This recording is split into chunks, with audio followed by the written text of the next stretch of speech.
Hello, hello, hello, hello. Hi, everyone. This is Kim McLaughlin, and we are live. This is Food Freedom Live. I am so glad to be with you. I've got lots of notes. I've got things to talk about. We are going to talk about all things having to do with food freedom because I know that's why you're here and that's what we want to get into. What we're doing is this is over 3 days. We're going live at 11 o'clock. It is a good time. So if you're East Coast, that would be 3 hours later, and it's kind of a nice time in the middle of the day, so I'm glad to be here with you. Those of you who signed up for VIP, I hope you've got your playbook out. Here it is right here. Here's the playbook. I had it printed, and you can actually follow along in the PDF version on your computer. So for those of you who don't know or didn't notice that we're offering a VIP upgrade. For those of you that are interested, it's $9, people. Like, it's super affordable. It is, what is it? It's like 18 pages of information that you can use to help you get food freedom.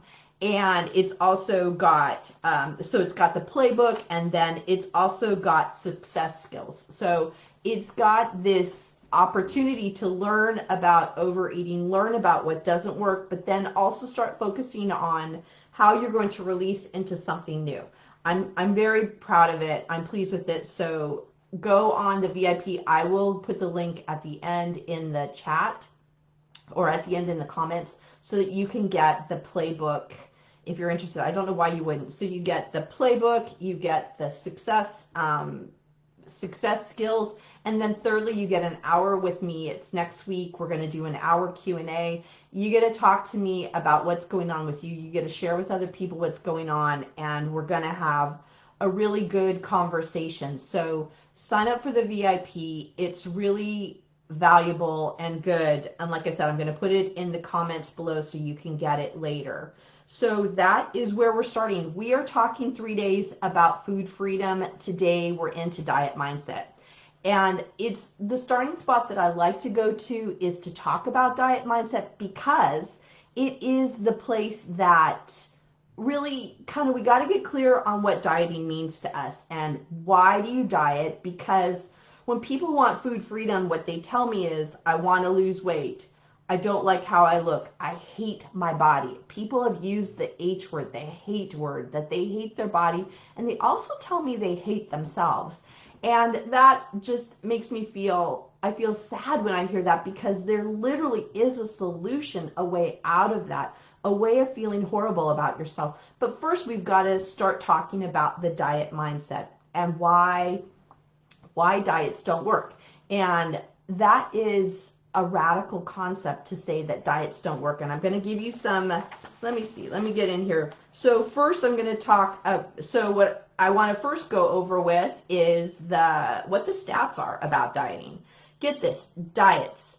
The facts are that it's predicted that the global market for weight loss industry will grow from 254.9, almost $255 billion in 2021 to 377 billion by 2026. So we're talking, what, 4 years from now, it's going to increase the dieting industry, weight loss industry will grow 120 billion. By 120 billion with a B. That's a lot of money. So I want you to think about that. There's this investment. There's this investment, you guys, from the weight loss industry for us to buy their products.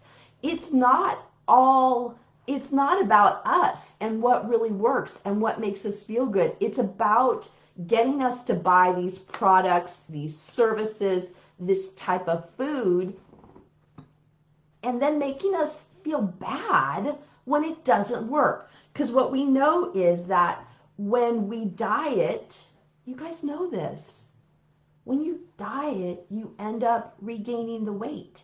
It's a fact. We know this. We all know this from our personal experiences. And we know this from what the stats say. I think it's what 90% gain weight back. 90% gain the weight back and then some. And you and I know that from our experience. So think about the diet mindset and think about how dieting has really taken you away from what works for you. Okay. The thing I forgot, I'm sorry, I'm looking at my notes and I'm so excited to talk to you that I forgot to tell you that I'm going to have a freebie. There is a freebie for those of you that attend live. I'm going to give up 5 books. I have my books, the Feed Your Soul, Nourish Your Life book. I'm sorry, I didn't bring it up here to show you, but it's the book. I'll send it out to you for free, no cost to you. I'll put a link in the comments. If you send me an email at info@feedyoursoulunlimited.com, the first 5 people over the next 3 days, the first 5 people that email me, they get a book. And all I'll do is get your address and we'll send it straight on out to you. So 5 people get a Feed Your Soul, Nourish Your Life book. It's really the way out. It's an in-depth look at how to get freedom with food. So I forgot to say that, so I wanted to make sure that I told you about the freebie for attending live. When I'm talking about dieting, I often don't talk about my story. I thought that would be helpful today. I thought that might kind of set the tone for where I come from, because I think my story is your story. And over the years, I've heard lots and lots and lots of stories about dieting. Mine's no different, but I think it gives you it kind of qualifies me for where I'm coming from and why I do what I do. I noticed back when I was about 8 years old, my parents got a divorce, and you can see from one year to the next, you can see my pictures where I got bigger. My body got bigger. And that is interesting because I noticed at that point in time, I started to think more about food. My memories at that time were a lot about things that I would make. I would make things for myself, like after school, since my parents were divorced. My brother and I were home alone in the afternoon. And so I would make food and I would eat the food. And generally it was sweet and fat, buttery kind of things. Not that those are bad. It's just that's all I focused on. And that happened for a long time. Now looking back, I think about, oh, poor Kim, poor little Kim. Like, there was no notice, and back in those days, there wasn't a notice about what were the emotions. And truthfully, I would have never told you I had emotions at that time about the divorce, but now it makes total sense that I had feelings about the divorce that weren't being expressed, and those feelings showed up in food. The feelings showed up in overeating because it feels good to eat. It feels good to eat. My brain would light up. I'd feel great. Well, what happened then is in my teen years, it was noticed that I was gaining weight. And what happens is that there's this really misperception that there's something wrong with you if your body is larger, I quote, larger than what people think it should be. And there's this thought of there's something wrong with you, there's a lack of health, that somehow you're not healthy if there's a larger body size, and that you're shamed for it. And I felt shamed for it, and I went on a diet. I was offered a diet, I was offered special food, and that started the ball rolling. What we know is that when you're a teen, when you're a kid, and you are offered a diet, that is the leading predictor of eating disorders later on in life. It turns into eating disorders. Many of you know I'm an eating disorders therapist. I specialize in eating disorders, so I know what I'm talking about. And that dieting in teenage, if you have any kind of predisposition towards having an eating disorder, that will then kind of kick in that eating disorder. And that's what happened for me. It was years and years and years of dieting, gaining weight, dieting, gaining weight. And that happened throughout my life until I decided to stop. it was just a feeling of such shame and feeling bad in my body and always hating my body. And I think, like many of you, like I look back at my old picture and it's like, dang, I look fine. I was good. Like, why? I didn't believe that I was okay. I didn't believe, but I looked fine. And I was healthy. I could do everything I wanted to do. There was nothing wrong with me. There was just a societal perception that there was something wrong with me because of my size. And I hope that this is resonating with all of you, that like, yeah, it begins to make us feel like we're bad and wrong, and that the only way I can be valuable and the only way I can be accepted and loved is if I'm thin. And so we go on the diet. We find the diet. I did the same diet over and over and over again, expecting different results. Always expecting different results, and it never happened. I would gain some weight. I would lose some weight, and then I would gain it back. I would lose and gain it back. So what happened is when I was getting ready to get married, I went on another diet, and I bought those packaged foods that you mix in water and they taste nasty. I remember having boxes full of them in my car, in the trunk of my car. And I did that and it didn't work. And after that I went on a few more diets after that, became the process of, this is madness. This is madness and it doesn't work. And what I learned about is what I'm going to talk about later is intuitive eating. And I learned about the things that were keeping me stuck. And that's what we're going to talk about in these 3 days, is what are the things that keep you stuck? And then what can we do about them, right? What can we do about them? So I like I said, I wanted to qualify and just tell a little bit about my story, because I think that's probably feels familiar to all of you, because the idea of dieting is pervasive. And what we know about dieting is, there are things that we know for sure. Is one, we know is that it's deprivation. It's, what do they call, what do they say, lower calories in, calories out. So lower calories, do more exercise. So there is this deprivation of, I have to have less and less and less and less. And then I have to do more and more and more activity. I would often plan my activity around whatever diet I was on, because sometimes I didn't have enough energy. I didn't have enough energy to do the exercise that I thought I needed to do to lose weight. So that became tough. Also, sometimes I would do more exercise because then I thought I could eat more food, right? If I do a harder exercise, if I get my burn off enough calories, then I can eat this other food. It was the only way I could eat is if I had done something enough. If I worked out enough, then I could eat this food. And it was really a horrible way to look at food. So there's this idea of deprivation, and that we have to deprive ourselves. We also then end up focusing all day on food. I remember on diets, like it would be, I would have to think through my whole week worth of food, because I'd have to know, what can I eat today and tomorrow to know what I can eat on Saturday. Oh, a party's coming up on Saturday, so I can't eat much food on Monday, Tuesday, Wednesday, because I've got to save all my calories, my points, my whatever, my macros, whatever. I've got to save everything for Saturday. And I would eat less food during the week so I could eat more on the weekend. It was all this focus on, what was I going to eat? Did I have the food? Was it too many calories? Was it too many points? Did it not fit into the program? And if I didn't follow the program, I felt bad about myself. I felt shamed and demoralized. What happened for me is, with all of the deprivation, I was starving myself. And then the focus on food was like, what could I eat? But what could I eat? Not about what did my body need? What did my body need to do the things it needed to do? What did my body need to nourish itself? The focus wasn't on that.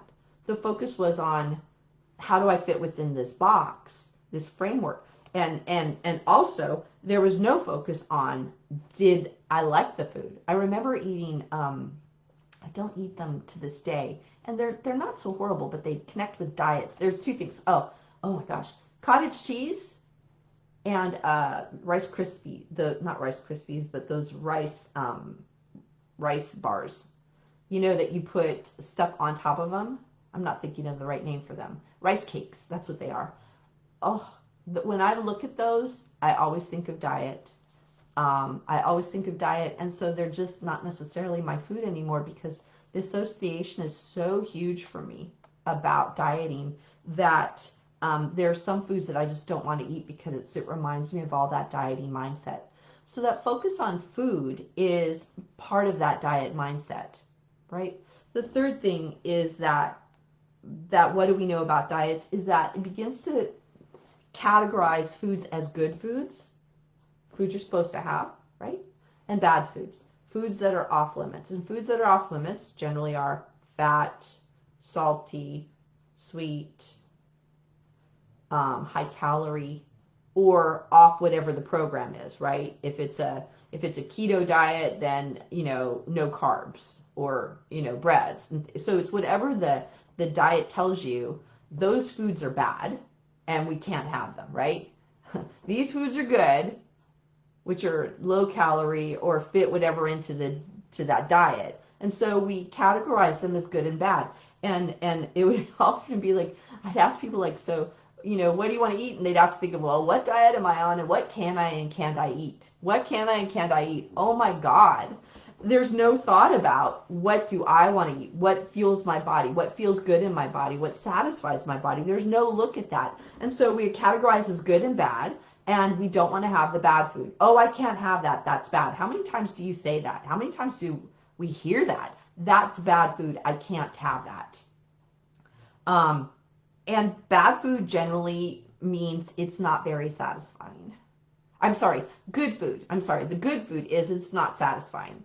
And what I know is that when we take off that idea of good versus bad food, it's just food, people. It's just food. And I can look inside of myself. This is the part about intuitive eating. I can look back inside of myself and go, well, what's my right food? What's the food for me today? And what can I have? What's going to fit for me, right? What food is going to fit for me? I think about sometimes this morning, I know that I was going to talk today. I was going to do a talk, and generally my tummy, I say this every time I speak, is like, I feel my tummy gets a little upset because I get nervous. I get nervous, excited when I'm going to talk. The number one fear is the fear of speaking in public. Well, I get it too. And I then think about what can I eat that's going to be soothing on my tummy, right? Because I didn't want to eat too much because I don't like that feeling of having much food in my tummy when I come and talk. I've just learned this over the years. So I ate in a way that felt good for my tummy, felt good for my body, but gave me enough energy to do the things I need to do today, right? And that is what we're talking about when we're talking about food freedom. Next, I want you to consider is that ditching the diet means we have to go inside of ourselves. If we're not going to diet, people say, well, then Kim, what do I do? What do I do? Well, first we got to figure out, is dieting your thing? Like, does it work for you? And I just told you my story of how dieting doesn't work for me. All the story, and I could even go in deeper. I could do more writing on it. There's a lot of pieces of that diet, those diets that just literally don't work for me, and they set me up for failure. So what I encourage you is how to get out of that diet mindset is first, what does dieting mean to you? Do some journaling on that. That's actually in the playbook, the VIP playbook I just talked about earlier. The VIP playbook has journaling about this, about what does the diet mindset mean to you, and journal about that, and journal how has it not helped you, and is there any way that it has helped you? Really have that conversation with yourself. What's been the good parts and what's been the bad parts? For me, the parts that are bad and that actually lead me in a really bad direction, or doesn't suit me, is larger than anything that's worked on a diet. Most of the thing that worked for me on a diet is I didn't know what a serving was. That was interesting to me. I didn't know what a serving of food was. So that helped me a lot in my intuitive eating journey, is like, oh, this is a serving. How does that feel in my body? How much is this? Does it satisfy me? Am I satisfied enough? That was the one thing I got from it. Oh, and drinking water. That was a good thing from dieting, is like, water's good, and that's actually just a normal thing to do, right? And so noticing like what didn't work, and honoring if there's something that did work, but notice if the things that did work, is it because it's restrictive, right? Is it restrictive because that's deprivation? Is the one thing we know that's dieting. It's to me, the releasing that dieting mindset is something we move towards, because the society, our society and the community is so pervasive in the dieting mindset. It's hard to move off of it. The way that the weight loss industry has really co-opted intuitive eating, healthy eating, is what do they call it now? Healthy diet plan, healthy plan of eating. I'm on my weight journey. I'm on my healthy eating journey. Well, those are code words for diet, as far as I can tell. Those are code words for deprivation, right? Diet equals deprivation. So when we ditch the diet, is one, look at what does dieting mean to me. Two, diets focus on weight. That's the only really category of how we know if we're succeeding, is if we've lost weight. And I don't know about for you, but for me, I can go on a diet and gain weight. I don't know what it is, but my body, when I'm in deprivation, my body holds on to weight. It doesn't work for me. It just, and then it makes me crazy. It's like, I ate less food all week long. I should have lost weight. I focus on the weight, and then what happens is that I either didn't lose enough, I didn't lose any, or I gained. It was always that. Even if I had lost some weight, it would be, I didn't lose enough, I should have lost more. And then if you're in those group settings where people share their weight loss, it's like, I didn't lose that much. How come they lose more weight than I do? What's wrong with me? And there would be this comparison of weight. And also, just within myself, it was never good enough. It was never enough of a weight loss. What I want you to think about is, how do we ditch the diet? How do we ditch the diet is intuitive eating. And intuitive eating is what I work with people on, and why I know there's a way out of dieting is intuitive eating gets us back in contact with our body. When we were children, we knew how to eat. We knew what we needed and when to stop. You cannot overfeed a kid. They'll shut their mouths. You know, a baby, they'll shut their mouths. They won't let you put food in their mouth when they're done. They know when to stop. They know when they're hungry. They'll cry, they'll scream, they'll get irritable, and they know when they're full. They shut their mouth. They shut their mouth and they won't eat anymore. They'll leave food. It throws me every time. It's like, you left food because I'm full. Well, how is that a measure of when we stop? They're full. They stop. This is what we all had when we were children. We had that idea of, when do we stop? When is it enough? We knew that. And what happened is, over the years, we've lost that sense of being in contact with our body. Intuitive eating is about getting back in touch with your body and knowing when you're hungry, knowing when you're full, and knowing what to eat. And the problem is we have to kind of swim through all of the things that kept us stuck. All of the things that we've learned. That dieting mindset is pervasive. It is what we all go to. It's really the, if I overeat, what do I do? Well, I have to diet. What else could I do? If I overeat, if I feel uncomfortable in my body, I obviously have to diet some more. I'm here to tell you that's not the case. And actually, I'm here to tell you that the opposite is true, is the dieting makes it worse. And it makes you feel worse. Remember what I said at the beginning of this live? I said that people will tell me that they hate themselves because they ate too much food, or hate themselves because they don't like how their body looks, or they hate themselves because they're not thin. Wow. Hate. to me, those are outer representation. It's not who I am. Who I am is kind and caring and loving and spiritual. Those are who I am, not my body on the outside. The more we get in contact with who we are and our body on the inside, the more we're going to do what we need to do to fuel our bodies, to make our bodies feel good, and also to eat in a way that satisfies us. It just works that way. And that all is intuitive eating. And we're going to talk about that more over these next 3 days.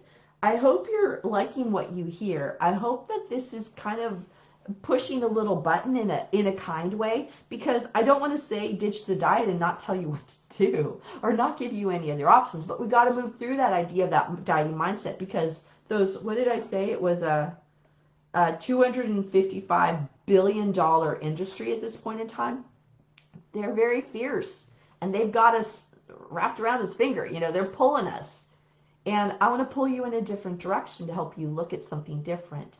We're going to talk about emotional eating solutions, which is my core course that I have. That is a self-study course that's over 8 weeks. It's very affordable. I'm doing this live now because the price is going to be going up. And I want to let you know about it. I'll put a link for it in the comment section, and I'll talk more about it tomorrow. But it's really the way out, and it's using the framework of intuitive eating to help you get back in touch with your body, to get back in touch with the emotions. So tomorrow we're going to talk about how emotions play into us overeating. There's this whole piece of, remember my story about being a kid of divorce? After the divorce, I gained weight because I started to eat my feelings. I started to eat to soothe my feelings. It's clear. It's clear. I didn't know what to do. Now I do. Now I can notice my feelings, and now I know what to do with my feelings. But it took a lot of, I'm going to call it work, but it's the process. It's going through the process of figuring that out. Tomorrow we're going to talk about emotional eating, and Friday we're going to talk about mindfulness.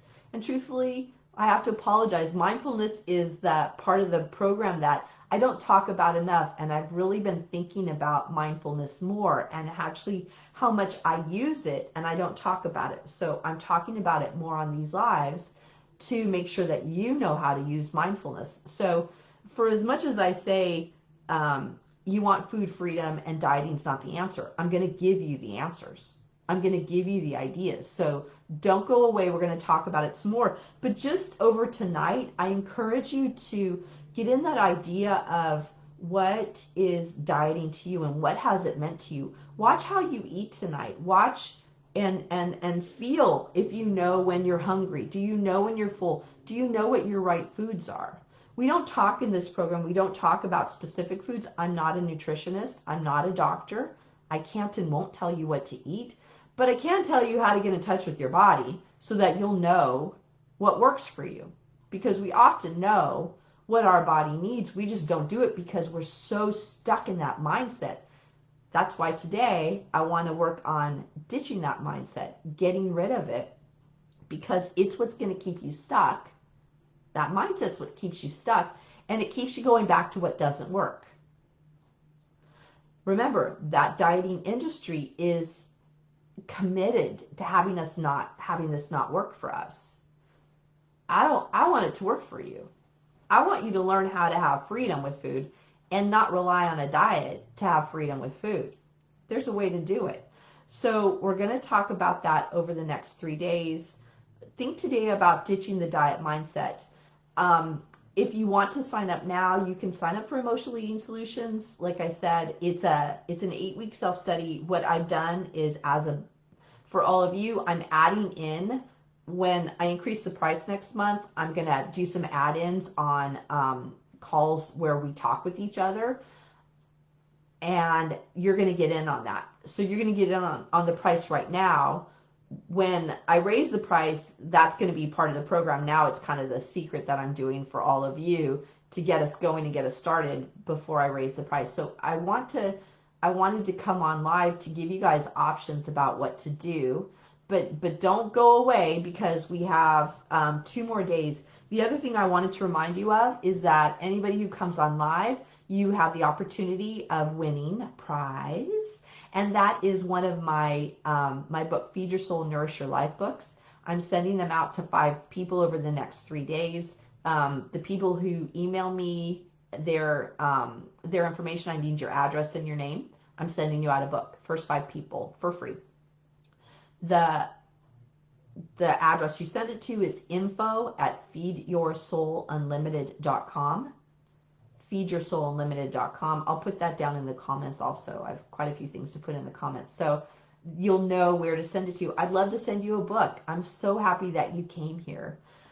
We are at 30 minutes, and that was my commitment to all of you, to keep us to 30 minutes. There's so much more to talk about, but I just want to start with this, and we'll move further into it tomorrow.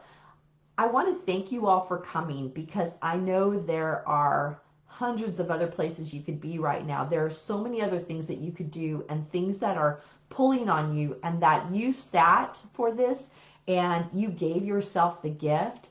I am honored with that, and I want to recognize you for what you've done. Really good job, and we're going to work through this together to get to that peace with food, that freedom, that food freedom. We're going to do it together. So I look forward to seeing you tomorrow at 11 o'clock. I'm going to have the replay up for everybody soon, and I look forward to talking with you then. Have a great rest of your day. Bye.